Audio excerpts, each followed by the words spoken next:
So students, today we'll start with the new result, which is show that ZP 0, 1, 2, 3 up to P minus 1 modulo P is a field if and only if P is a prime number.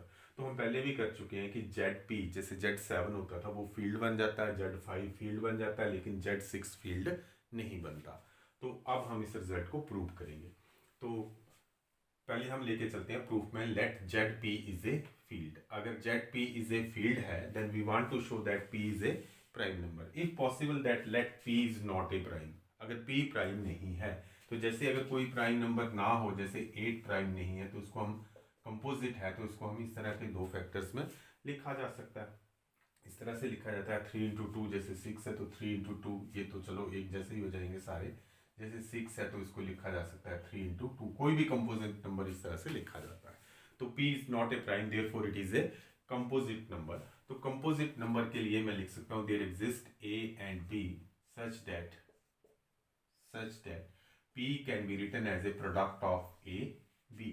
और इसके साथ एक condition लग जाएगी, where ये जो A है वो भी P से छोटा होगा और 1 से बड़ा होगा, और B भी P से छोटा और 1 से छोटा, जैसे यहाँ पे 3 और 2 में लिखा जाएगा। अगर प्राइम नंबर होगा फिर तो सिर्फ 1 और P के ही प्रोडक्ट में लिखा जा सकता है, लेकिन कंपोजिट हो तो इस तरह के A भी एग्जिस्ट कर जाएंगे। तो देखो A और B किसके बराबर है? P के बराबर। और हम किससे डील कर रहे हैं? हम मॉडलो P के ऊपर भी डील कर रहे हैं।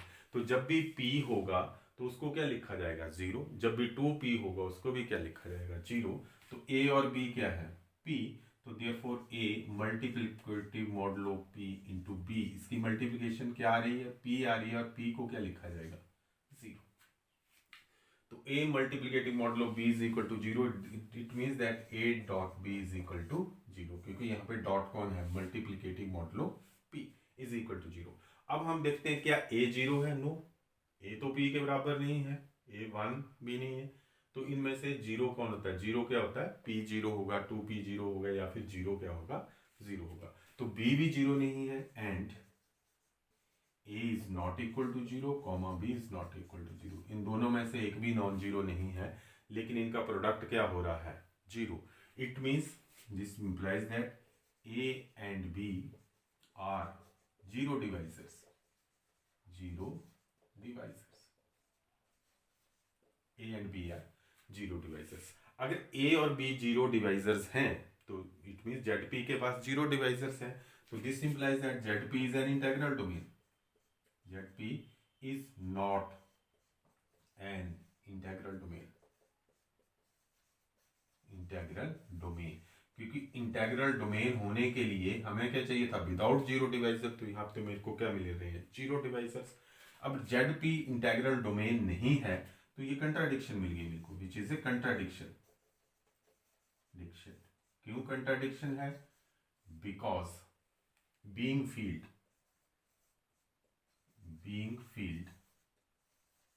ZP is an integral domain, इसलिए हमें कंट्राडिक्शन मिली। तो हमने लिया P is not a prime नहीं है, तो P can be written as a product of two composite numbers, और ये दोनों नंबर्स 1 और P के बीच में लाई करते हैं। अब इन दोनों का प्रोडक्ट P है, तो P इस मॉडुलर मैथमेटिक्स में क्या होता है? 0। तो A dot B is equal to 0, but neither A 0 not B 0। तो A B are zero divisors.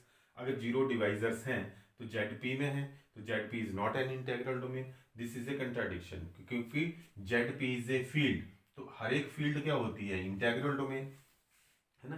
तो ZP तो हमारे पास इंटेग्रल डोमेन है, but it is a contradiction. तो कंट्राडिक्शन कहां से मिली मुझे? P is not a prime, hence P is a prime number. तो हेंस इसके बाद हम यहां जाते हैं, which is a contradiction, hence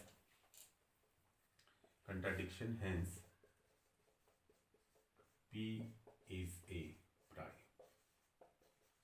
अब हमारे पास क्या जाता है? P से प्राइम। अब हम इसका कन्वर्स पार्ट करते हैं। अब कन्वर्सली हम कहां से शुरू करेंगे? P is a prime number. तो लेट P बी ए प्राइम नंबर। हमारे पास प्राइम नंबर है, तो हमने ये शो कर लेना है कि ZP इज ए फील्ड। तो हम इसको फिर से इंटेग्रल डोमेन करेंगे, because this is a finite. अगर ये फाइनाइट इंटेग्रल डोमेन हो जाती है तो हम इसको क्या प्रूव कर देंगे कि दिस इज ए फील्ड। तो इंटेग्रल डोमेन के लिए हम दो एलिमेंट लेके चलते हैं, A B is equal to 0, और हम बता देंगे कि ये दोनों क्या है, जीरो डिवाइजर्स नहीं है। Any A B is equal to 0, then either a is not equal to 0 or b is not equal to 0. So let us suppose that ab is equal to 0. So let a comma b belongs to p such that a b is equal to 0. अब a b is equal to 0, इसमें मतलब ये या तो p होगा या 2p होगा या 3p होगा। तो therefore a b is a multiple of p, तभी 0 होगा ना, या तो p 0 होता है या 2p 0 होता है या 3p 0 होता है, और मल्टीपल्स ऑफ p आर 0। तो a b is a multiple of p, ये जो a b प्रोडक्ट है, अगर ये p का मल्टीपल है तो p किसको डिवाइड करेगा, p will divide a b, अपने प्रोडक्ट को तो डिवाइड करेगा। अगर p होगा तो p को डिवाइड करेगा, 2p होगा तो 3p को डिवाइड करेगा। Now since p is a prime number, as p is a prime number, prime, therefore prime number की स्पेशलिटी ये होती है कि अगर किसी प्रोडक्ट को डिवाइड करता है, it means either p divides a और p डिवाइड्स p, या तो p a को डिवाइड करेगा या p b को डिवाइड करेगा। p divides a, it means a is a multiple of b, this implies that either a is equal to multiple of p और b is equal to a multiple of p, या तो a p का multiple है या b p का multiple है। तो model और मैथमेटिक्स में जब भी p का मल्टीपल होगा तो वो क्या होगा, 0। तो it means either a is equal to 0 और b is equal to 0।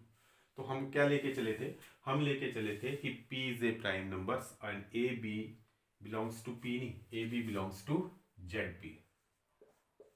zp के कोई दो एलिमेंट हैं a b, सच दैट इनका प्रोडक्ट क्या हो रहा है, 0। तो प्रोडक्ट तभी 0 होगा जब वो किसके मल्टीपल होंगे, a और b के मल्टीपल होंगे। तो अगर a और b से प्रोडक्ट तभी 0 होगा जब वो किसके मल्टीपल होंगे, p के मल्टीपल होंगे। तो a b is a multiple of p, means p divides a b।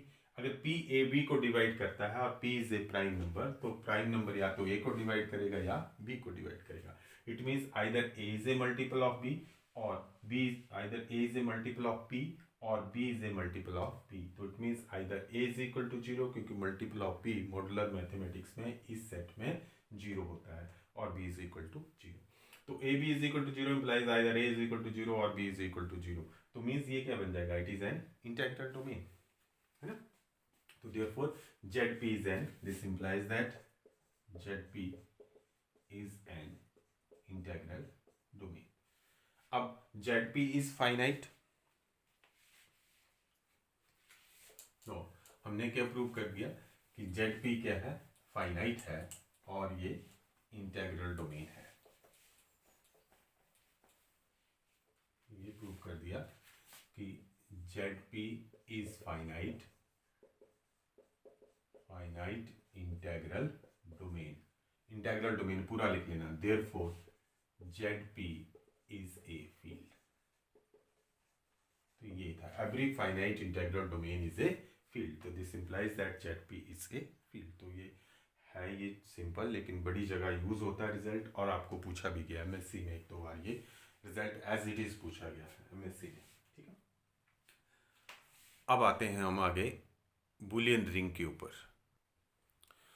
सो अब हमारे पास डेफिनेशन है Boolean ring. A ring R is called Boolean ring if X square is equal to X for all X belongs to R. कोई भी element उठा लो, उसका square करो तो वो दोबारा क्या आ जाएगा, एक्स आ जाएगा। तब हम उस रिंग को कह देते हैं बुलियन रिंग। अब हमारे पास एक रिजल्ट है, if R is a ring and X square is equal to X for all X belongs to R, then R is commutative. इसको हम और कौन से कैसे पूछा जा सकता है, सोचो। इसको और इस तरह से पूछा जा सकता है कि if R is a Boolean ring, this is nothing but it is the definition of a Boolean ring, कि बुलियन रिंग क्या होती है, कम्यूटेटिव होती है। Boolean ring is always commutative. तो ये या फिर ये पूछा जाता है।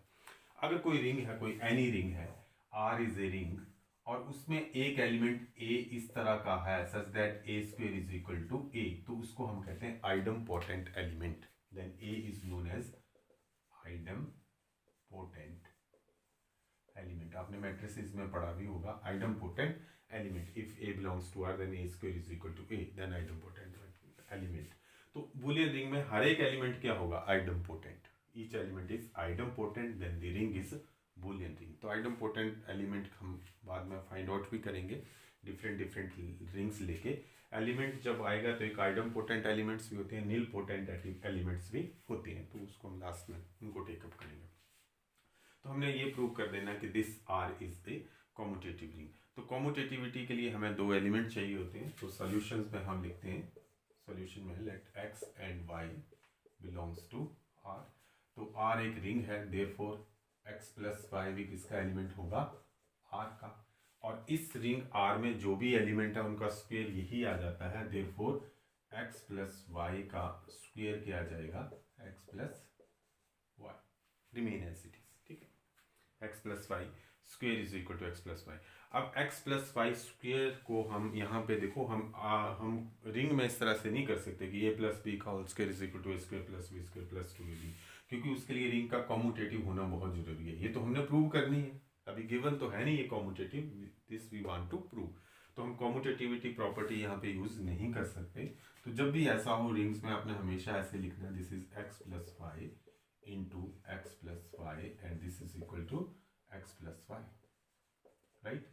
अब यहाँ पे हम डिस्ट्रीब्यूटिव लॉ लगा देते हैं, तो this can be written as X into x plus Y और फिर plus Y into x plus Y is equal to x plus y, and this can be written as x into x is x square, x into y is xy plus y into x is yx plus y square। तो this is the difference, ठीक है, क्योंकि उसमें हमारे पास xy किसके बराबर आता था? yx, पर अभी तो दिया नहीं है तो हम इस तरह से लिखेंगे।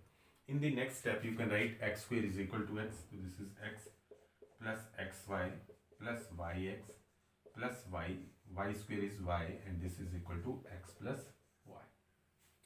तो अब विद रिस्पेक्ट टू एडिशन, तो ये कॉम्यूटेटिव ग्रुप है ही है। जब भी कोई रिंग होगी तो विद रिस्पेक्ट टू एडिशन ये ग्रुप है, अबिलियन ग्रुप है, उसमें कैंसिलेशन लॉ भी लगेंगे, क्योंकि हमने पढ़ा है ग्रुप्स में कैंसिलेशन लॉ लग जाएंगे।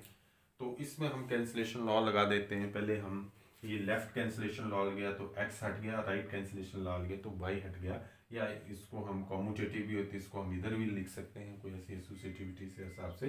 तो मीन्स x प्लस वाई और यहाँ भी x प्लस वाई है तो हट गए, and you will get this implies that X Y plus Y x is equal to 0। By cancellation laws, दोनों कैंसिलेशन लॉ लगा दिए वो ग्रुप्स में with respect to addition, these laws are true. तो आपके पास आ गया x plus Y is equal to minus Y X, this is 1। अब इससे ही हम इसकी कॉम्यूटेटिविटी प्रूव कर देंगे। एक बार हम x से इसको लेफ्ट में मल्टीप्लाई करेंगे, दूसरी बार x से हम इसको राइट में मल्टीप्लाई करेंगे और हमारे पास रिजल्ट आ जाएगा। ठीक है, multiply 1 Y X pre multiply कर दिया हमने, तो इसी से हमारे पास रिजल्ट आएगा X Y is equal to minus X Y x, X square Y is equal to minus X Y X, और एक्स स्क्वेयर इज एक्स, तो X Y is equal to minus X Y X. मैं इसको number 2 लिख लेता हूँ। अब फिर यही लेके चले दिस वन, और इसी को यहीं से इसको हमने मल्टीप्लाई कर दिया, X Y is equal to minus Y x x, तो दोनों तरफ किया तो X Y x is equal to, ठीक है, इसको पहले हमने x से इधर मल्टीप्लाई किया, x Y x is equal to Y x x, तो this is x Y x is equal to minus y into x square, तो this is x Y x is equal to minus y into x. ठीक है, तो देखो यहाँ अगर Y x है minus है तो उसको हम प्लस कर लेते हैं, यहाँ पे लगा देते हैं X Y x is equal to Y X, और ये हमारा आ गया 3। मैंने ये साइड लिखी, आपने तो आगे लिखना है, तो इसलिए लिखे कि एक बार x यहाँ मल्टीप्लाई किया, एक बार x यहाँ मल्टीप्लाई, बिल्कुल से। और 2 और 3 को हम देखेंगे तो देखो X Y is equal to minus X Y X, this is minus X Y X and this is Y X, तो 2 and 3 implies that 2 and 3 implies that, क्या इम्प्लाई करेगी, एक्स वाई किसके बराबर है, इसके बराबर, और ये किसके बराबर है, वाई एक्स के, तो X Y is equal to Y x. X और वाई आर्बिट्रेरी है, for all X Y belongs to R, therefore R is commutative. R क्या है, कॉम्यूटेटिव है, आर इज कॉम्यूटेटिव। तो जब भी बुलियन रिंग होगी तो वो कैसी होगी, कॉम्यूटेटिव। तो ये रिजल्ट था डेफिनेशन बुलियन रिंग। और बुलियन रिंग हमेशा क्या रहती है, कॉम्यूटेटिव। और बुलियन रिंग का हर एक एलिमेंट कैसा होता है, आइडमपोटेंट। आइडमपोटेंट वो एलिमेंट्स होते हैं रिंग के such that X square is equal to X बन जाए। तो किसी रिंग के आपको आइडमपोटेंट एलिमेंट्स फाइंड आउट करने के लिए भी पूछा जा सकता है। एक चीज मैं यहाँ पे और हाईलाइट कर देता हूँ कि रिंग में एक्स, बुलियन रिंग में X square is equal to क्या होता है, एक्स। तो अगर मैं एक्स को ले लूँ, एक्स प्लस एक्स, तो इसका स्क्वायर किसके बराबर होता है, एक्स प्लस एक्स के साथ। अब इसमें तो कॉम्यूटेटिविटी की कोई बात नहीं, इसको तो आप a square plus B square plus 2ab भी लगा सकते हैं। लेकिन अभी हमने किया था this is x square plus 2 into x x plus x square. ठीक है, ये आपको ए बी वाला फार्मूला ही लगेगा। ठीक है, तो this is x plus x into x plus x and this is equal to x plus x. तो this is x into x plus x plus x into x plus x में से फर्क कोई नहीं पड़ता, लेकिन एलिमेंट सेम है। This is x square plus x square plus x square plus x square is equal to x plus x. हर एक एक्स स्क्वायर को क्या लिख सकते हैं हम, एक्स, क्योंकि it is a Boolean ring. और ये एक्स प्लस एक्स यहाँ भी है, एक्स प्लस यहाँ एक्स यहाँ भी है, तो ये कैंसिल हो गया। तो मेरे पास आ गया X plus X is equal to 0, तो 2x इज इक्वल टू 0। तो अगर बुलियन रिंग है तो हम X square is equal to X कह के हम ये भी निकाल सकते हैं कि 2x is equal to 0 in a Boolean ring. ऐसे ऐसे ये रिजल्ट्स मिल जाते हैं हमें बुलियन रिंग में। अब आइए आगे देखते हैं। So here is a result, let R be a system satisfying